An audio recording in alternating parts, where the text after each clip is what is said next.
Our Caillouette story begins a long time ago, in the early 1600s, in a part of northwestern France called Brittany.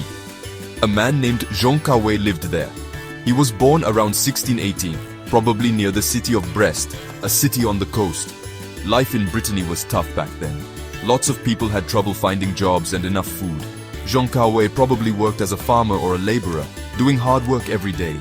Even though life was hard, Jean kept going. He got married, had kids, and his children carried on the Caillouette name. One of his sons, Pierre, would eventually change the family's story forever by making a big decision. He decided to leave France and try to find a better life in the French colonies way across the Atlantic Ocean. This decision started the Caillouette family's journey to North America. Pierre Caillouette, Jean's son, wanted a fresh start. So, he sailed to New France sometime in the late 1600s.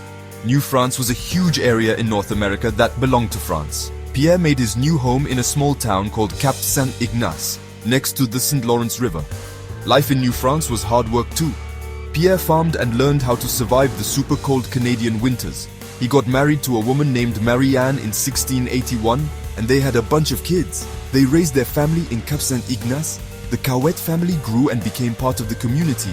They worked hard and stuck together through tough times. Their lives were tied to what happened in New France. Over time, their name changed a little, from Caillouette to Caillouette, which sounded a bit more French.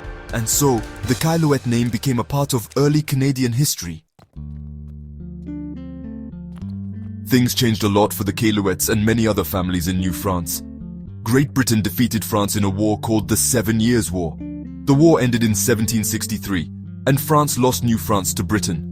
The Acadians, families who were descended from the first French settlers, had a tough choice: promise to be loyal to the British king or leave their homes. Many Acadians refused to be loyal to Britain, so they were forced to leave their homes. This is called the Great Upheaval, or the Grand Derangement in French. Joseph-Henri Caillouette, a direct descendant of Pierre, was one of the people forced to leave. He was just a teenager in 1755 when this happened.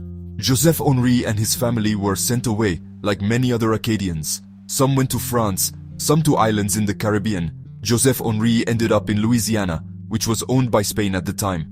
Louisiana welcomed lots of Acadian families. Joseph-Henri Caillouette started his life over in Louisiana.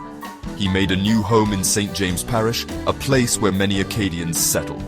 He married Marie Marguerite Babin in 1766, and they started a family, continuing the Caillouette line. The Caillouettes, like other Acadian families, helped shape Louisiana's culture. They spoke French, kept their traditions, and were Catholic. All this mixed with the Spanish, African, and Native American cultures that were already there. This created the special Cajun culture we know today. Over many years, the Caillouettes did well in Louisiana.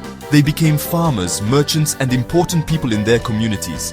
One Caillouette, Sylvain Alcy, born in 1873, became a successful businessman in New Orleans and a leader in the city's French-speaking community. The Caillouette story is one of never giving up, adapting to new situations, and the strong bond of family. From their beginnings in France to their new lives in Louisiana, they faced many challenges and built a lasting legacy right here in Cajun country.